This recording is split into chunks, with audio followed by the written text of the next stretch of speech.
ஏங்க நம்ம ஆளுங்க அந்த வெடிக்குமாரை பிடிக்க போனாங்களே, எங்க ஆளே காணோம். இப்போ வந்துருவாங்க ஐயா. கண்டிப்பா அவனை கூட்டிட்டு வருவான்.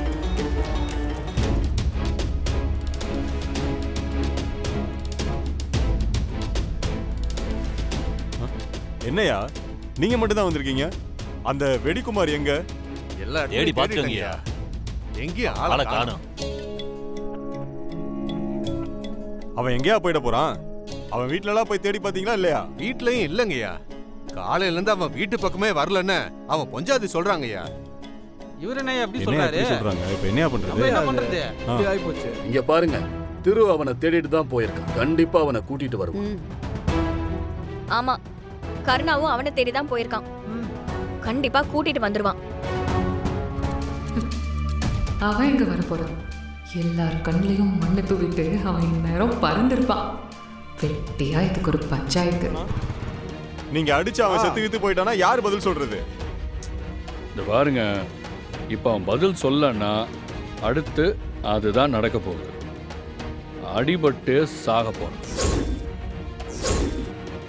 இங்க பாரு குமாரு, ஒரு அளவுக்கு மேல ஊர்க்காரங்களை எங்களால கட்டுப்படுத்த முடியாது. நீ உண்மையை சொல்லிட்டா உனக்கு நல்லதுப்பா, இல்லைன்னா வேற மாதிரி ஆயிரும். வெளியூர்ல இருந்தெல்லாம் ஜனங்க வந்திருக்காங்க. இப்ப போய் நீ இப்படி பண்ணலாமா? எதுக்கு இப்படி பண்ண நீ? நீங்க என்ன கேக்குறீங்கன்னே எனக்கு ஒண்ணும் புரியலைங்கயா. இங்க என்ன நடந்ததுன்னே எதுவுமே எனக்கு தெரியாதுங்கயா. என்னப்பா? சொல்றாங்க. அப்பா, தம்பி அமைதியா இருப்பா. சண்டை போடாதீங்க. ஏய், சொல்றா. போடுங்க நல்லா. அப்பா, தம்பி நிறுத்துங்கப்பா. நிறுத்துங்க. பேசிட்டு இருக்கும்போது அடிக்கிறீங்க. ஏங்க, நீங்களே பாத்தீங்கல்ல அவன் என்ன சொல்றான்னு. கொஞ்சிட்டு இருக்க முடியுமா? கருணா, ஒரு நிமிஷம் சும்மா இரு. திரு, நீ ஒரு நிமிஷம் இரு. பெரியவங்க பேசட்டும். இங்க பாரு குமாரு, திரும்பவும் சொல்றேன், ஊரே கொந்தளிச்சு போயிருக்கு. பிரச்சனை பார்த்த பணிக்கரே என்னென்னமோ சொல்லியிருக்காரு. எப்படியோ எல்லா பிரச்சனையும் தாண்டி ஊர் திருவிழாவை முடிக்கணும்னு நினைக்கும் போது நீ தேவையில்லாம வெடி வச்சு என்னென்னமோ பண்ணி வச்சிருக்க. நீயா சொன்னா ரொம்ப நல்லது, இல்லைன்னு வச்சுக்க.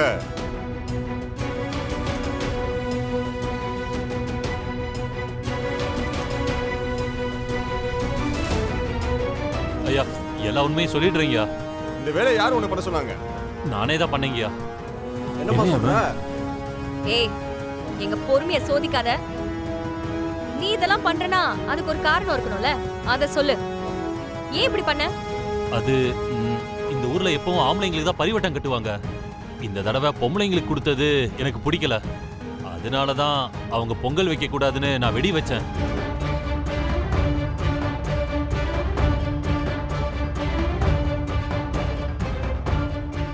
என்ன சொன்ன? பொம்பளைங்களுக்கு பரிவட்டம் கட்டுறது பிடிக்காம வெடி வச்சியா? பரிவட்டம் யாருக்கு கொடுத்த உனக்கு என்ன? இதுல உனக்கே அவ்வளவு கோவம் வருது?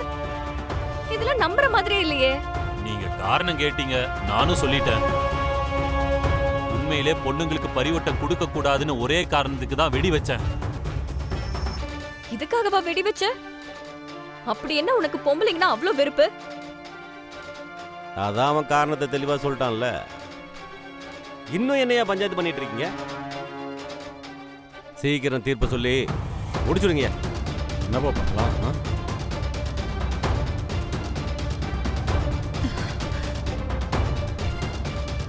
பொம்பளைங்களுக்கு பரிவட்டை கட்டினதுனாலதான் வெடி வச்சேன்னு குமார் தெளிவா சொல்லிட்டான்.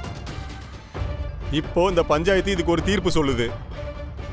எந்த பொண்ணுங்களுக்கு பரிவட்டம் கட்டினது பிடிக்கலன்னு இவன் வெடி வச்சானோ அந்த 3 பொண்ணுங்களே இவனுக்கு இப்போ தீர்ப்பு சொல்லட்டும்.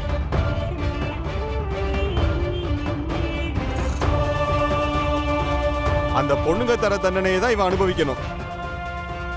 அந்த பொண்ணுங்க தர தண்டனையை அனுபவிக்கிறது தான் இவனுக்கு இருக்கிறதுலயே பெரிய தண்டனை.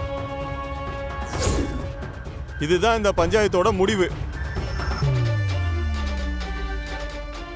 அப்படி போடுங்க. இதோ அவனுக்கு நல்ல தண்டனையா கொடு. அப்பதான் அவனுக்கு புத்தி வரும். மா, நீங்க 3 பேர் சேர்ந்து ஒரு தீர்ப்பு சொல்லுங்க. போங்க.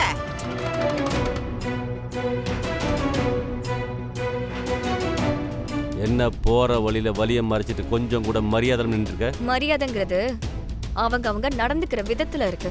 யார்கிட்ட பேசுறேன்னு தெரிஞ்சுதான் பேசுறிய? நல்லா தெரிஞ்சுதான் பேசுறேன். ஆம்பளைங்களுக்கு சரி சமமா பொம்பளைங்களுக்கு எதுவுமே நடக்க கூடாதுன்னு நீங்க நினைச்சிட்டு இருக்கீங்க. அப்படிப்பட்ட ஒருத்தர்கிட்ட தான் நான் பேசிக்கிட்டு இருக்கேன். அதுக்காக நீங்க எந்த எல்லைக்கும் போவீங்க, அதையும் புரிஞ்சுக்கிட்டு தான் நான் பேசுறேன். ஏய், என்ன வாய்க்கு வந்ததெல்லாம் உளறிட்டு இருக்க? நான் என்ன பேசுறேன்னு உங்களுக்கு நல்லா தெரியும். எங்களுக்கு பரிவட்டம் கிடைச்ச கோவத்துல நீங்க தானே வெடி வைக்க ஏற்பாடு பண்ணீங்க.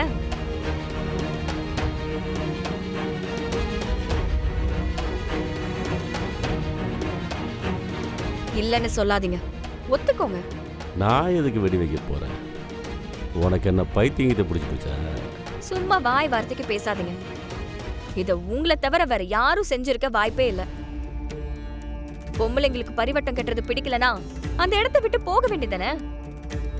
ஏன் இந்த அளவுக்கு இறங்கி போறீங்க? தபர், நீயா கற்பனை பண்ணி ஏதோ பேசிட்டு இருக்காத. என் மண்டை சூடாகிறதுக்குள்ள இங்க இருந்து போயிடு. அதான் உனக்கு நல்லது. சொல்லிட்டேன். கற்பனை பண்ணி பேசுற பழக்கம் எனக்கு கிடையாது. 20 வருஷத்துக்கு முன்னாடி இந்த திருவிழா ஏன் நின்னுது? உங்களுக்கு பரிவட்டம் கிடைக்காம இன்னொருத்தருக்கு கிடைச்சப்போ நீங்க என்ன பண்ணீங்க? இதெல்லாம் எனக்கு தெரியும். ஏற்கனவே அவரை கொல்ல பாத்தீங்க. அப்பவே நான் உங்ககிட்ட சொன்னேன், இந்த வேலையெல்லாம் இதோட நிறுத்திக்கங்கன்னு. இப்ப என்னோட சேர்த்து 2 பொண்ணுங்களையும் கொல்ல பாத்திருக்கீங்களா? நீங்க யார கொல்ல நினைக்கிறீங்கன்னு தெரியுதா? ஒண்ணு உங்க அக்கா பொண்ணு, இன்னொருத்தர் உங்க அண்ணன் பையன். உங்களுக்குலாம் எப்படி இப்படி மனசு வருது? ஏய், இதுதான் உன் லிமிட். கையும் களவுமா மாட்டிக்கிட்டீங்க, அப்புறம் என்ன சத்தம் போடுறீங்க? நீங்க என்ன திட்டம் போட்டாலும் சரி, நீங்க நினைச்சது மட்டும் நடக்கவே நடக்காது. இங்க பாரு மகா, என்ன டென்ஷன் பண்ணாத. மரியாதையா போயிடு. அம்மன் கோவில்ல வச்சு இப்படி ஒரு காரியத்தை பண்ணிருக்கீங்க. நீங்க திருவிழாக்கு வந்தது எதுக்கு? சாமி கும்பிடுதானா, இல்ல சாமி கும்பிடுறவங்கள கொலை பண்ணவா? நீங்க நினைச்சிட்டு இருக்கீங்க யாருக்கும் தெரியாம நம்ம எல்லாத்தையும் பண்றோம்னு. ஆனா எல்லாத்தையும் இந்த முத்தூர் அம்மன் பாத்துக்கிட்டே தான் இருக்கா. இப்ப சொன்னீங்களே போன்ல, எப்படி அவருக்கு தெரிஞ்சதுன்னு புரியலன்னு. அதுக்கு பேர் தான் சாமி.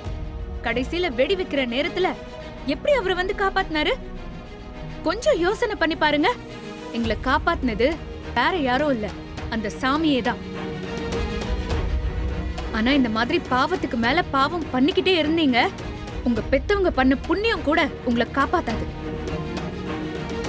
இதுக்கு மேல உங்க முகத்தை பார்த்து பேச கூட எனக்கு பிடிக்கல. சீ. 3 இலை விடல, ஒரு வேலைக்காரி என்னையவே மிரட்டிட்டு போறியா?